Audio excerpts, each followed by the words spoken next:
Hi, everybody. Hope everyone's doing well. Happy last Saturday of July 2021.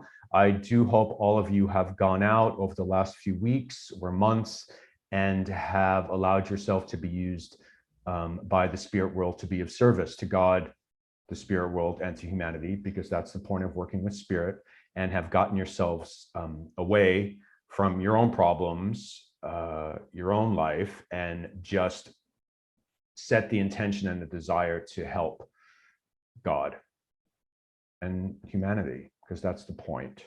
Okay. I find a lot of us are so insulated and just worrying about our own issues and our own lives that we forget the point of working with spirit is to be of service. The point is to help. The point is to be sort of this giant PR firm for the spirit world, to go out and prove to everybody who is listening to us or watching us that life continues after so-called death. Okay. So never forget that we are in this big propaganda machine created by the spirit world and from God to send the message of survival of death to everybody that is willing to listen to us. Okay. So anyway, I wanted to just come on today and discuss a little bit one of the principles of spiritualism, which resonates with me the most, to be honest, which is the fifth principle of spiritualism, personal responsibility. I'm just going to read it in its entirety from the Spiritualists National Union website. So the fifth principle of spiritualism, personal responsibility. This principle is the one which places responsibility for wrongful thoughts and deeds where it belongs, with the individual. It is the acceptance of responsibility for every aspect of our lives, and the use to which we put our lives depends entirely upon ourselves. It is not possible for any other person or outside influence to interfere with our own spiritual development unless we are willing to allow this. As we are given freedom of choice, which is free will, so are we given the ability to recognize what is right and what is wrong for our own spirituality. We are personally responsible for all of our words, deeds, and thoughts. I find that very important and very timely at the moment, that we all have to be hyper aware of what energy we're bringing into the room with us, how our words and our actions affect other people, to really try to be as kind as possible to everyone, to all of our brothers and sisters on earth, and to exercise kindness and to just be a kind person, and to really understand that even in our thoughts, and I completely get it, because my brain used to really just circle and circle and circle and circle, and I was an overthinker, and it could really take me to some dark places, and a lot of times I had no idea how I got to this dark place. It just became a cycle in my mind. But we all have to really understand that thoughts are energy and thoughts are power, and whatever we're thinking is being released into the atmosphere, into the ether, and we are affecting the balance of the planet and the balance of the spirit world and the universe by our thoughts. So it's very important to just be aware of how your mind works and how your thought pattern works, and you can adjust it. It's not easy, but you really can. So if you start going to the negative side, just bring yourself back. Think of something good. Find a word that sort of resonates with you to make you feel better, and just focus on that word like a little bit of a mantra, and just go back to that: love, faith, God, whatever. Cherished pet's name. It doesn't really matter. Anything to just move you back into the positivity in your mind. Okay. So, I mean, I do think the fifth principle of spiritualism, when they wrote it, though I'm not sure, I wasn't there, it was written over a century ago. I do think they were talking about how we treat others, and about how our deeds, our thoughts, and our words really do affect everything around us. What I like to do with that fifth principle is I take the mirror and I turn it around, and I face it to me, and I look at myself with that principle in mind, and I just try to understand I also have to treat myself with kindness. I also have to be positive with my thoughts about myself and my abilities and me as a man and part of the human race, as a partner, as a son, as a friend, and just really look at that and try to also work on myself, but also take the personal responsibility to treat myself with kindness and with love and understanding. Look, we all have like this mean girl, this mean boy sitting on our shoulders that's saying things to us all the time. And it's very hard to quiet that voice. It really is. So when you're getting up there to work in a platform or gallery setting, or sitting down to do a one-on-one reading in person or online, it doesn't matter. You might have that negative voice speaking to you and sort of knocking you down even before you start. You're not going to do a good job. Spirit's not going to show up. I hope it's not crap, all this stuff. And then, so even before you sit and you center and you build your power and you start to blend, you've already knocked yourself out of it. You've kind of screwed yourself before you even begin. So you have to just be aware of what you're bringing into a one-on-one reading or a platform setting for gallery readings. Whatever you do with spirit healing as well. Like if you're a healer and you might think, oh God, this person who's coming to me, they're really sick. I don't know what I can do. All of these things, their energy, and they get sent out there, so they don't match your intention. The intention should be to work with spirit, to be of service. So it's a long process. We're all in this for the long haul, I hope.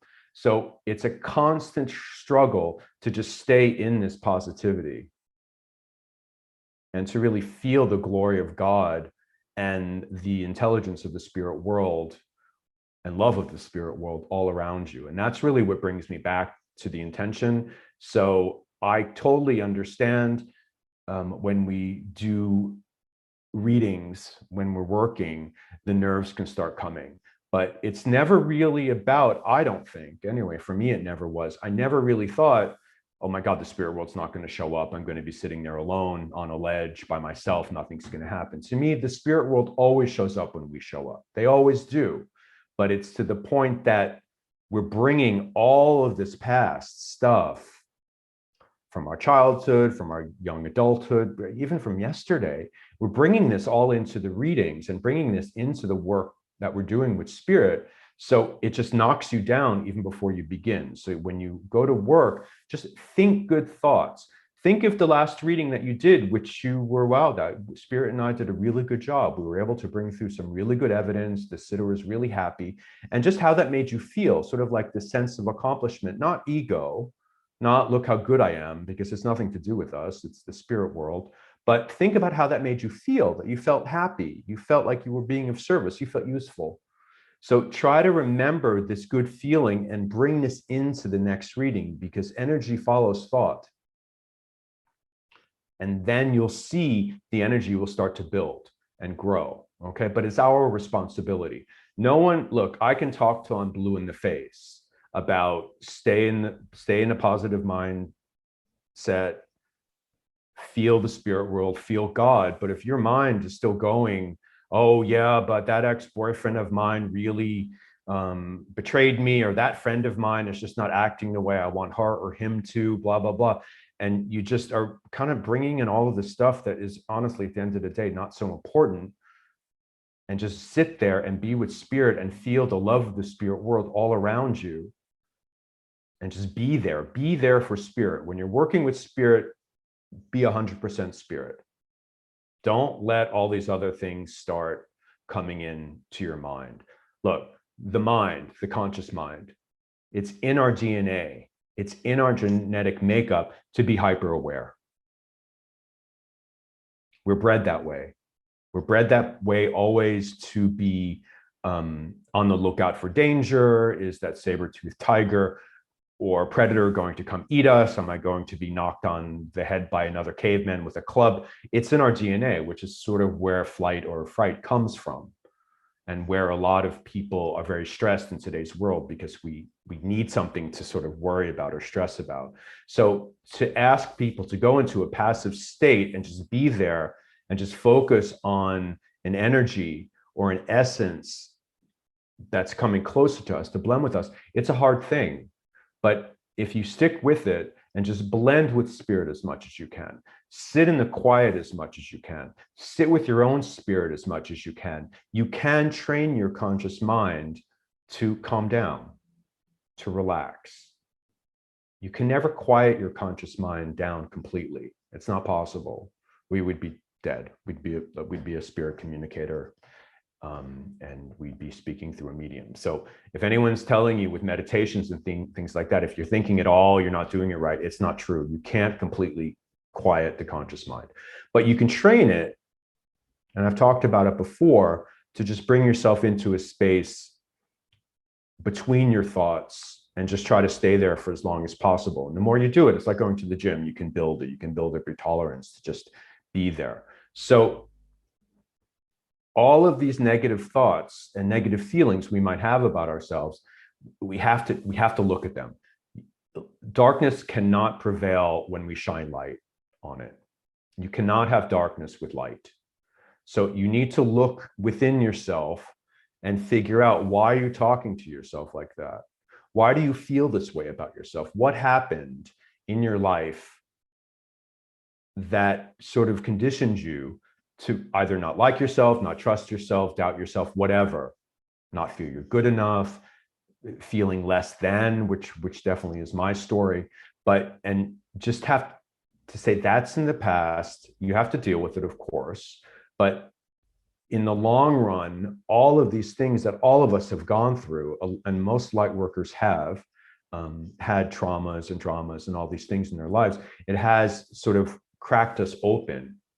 And I forget who said it. I'm going to paraphrase, and I'm not taking credit for this, but I remember hearing this once. We're not broken, we're broken open. If anyone knows who said that, tell me. I know I saw it in an interview, and it meant a lot to me. We're not broken, we're broken open. And when we're broken open, we become more sensitive, we become more compassionate, and we understand people's grief. We understand people's pain. We want to help people. We want to heal people. We want to be that channel of healing that works through us from God in the spirit world. But you need to take responsibility for how you treat others, known or unknown in the world to you. You need to take responsibility what you do. You need to take responsibility for your thoughts about others or the world or certain situations, and try to shift it to something positive, or just deal with it, or how you react to it, and not to put these negative thoughts out into the air, into the world.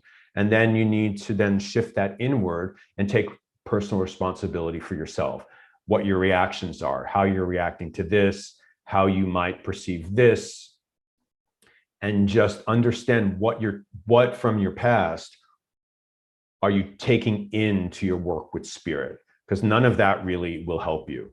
And it will, in fact, knock you, it'll knock you down. It'll zap the energy out of you. So we're all on our path of healing. I think the biggest thing that working with spirit did for me, though no one tells you this, I think they should. I think they should do a warning somewhere, or buyer beware, that when you start really working with spirit 24/7, and you are setting the intention and the desire to be of service, that you're going to have to start digging and going layer by layer by layer into yourself, and understanding yourself, and understand how you're perceiving the world, or how you're hearing certain things, or how you're seeing certain things, or what your reactions are to other people. And a lot of that has nothing to do with them. It has to do with you. So you have to try to fix this as you go. And like I said before, I don't think we're ever completely fixed. I don't think that's the point. I think the point is to spiritually progress. And how do you spiritually progress? You go within, you find your own spirit, which is pure light. And it's all this other stuff from the conscious mind and your past that really sort of skew the reality of working with spirit. So if you go into your next reading and you feel this doubt coming, or you sort of sense your child self, maybe you felt unsafe, maybe you felt unheard, maybe you felt abandoned. I'm talking, this is my story. Just need to say, that's not who I am today. I have accepted it. I felt it. And it just makes my foundation firm for me to stand on, to be of service to the spirit world, God, and to humanity. And that's the best you can possibly do. So take responsibility for yourself. Take responsibility for your actions, for your deeds, for your thoughts, in terms of our collective humanity, for sure, but also take it for yourself. And then you'll see all these doors will start opening for you, and a path will appear that was in front of you the whole time, but you just couldn't see. Okay, so I will get off my soapbox now, and that was it. I hope everyone has a lovely weekend, and I will see you all soon. Bye-bye.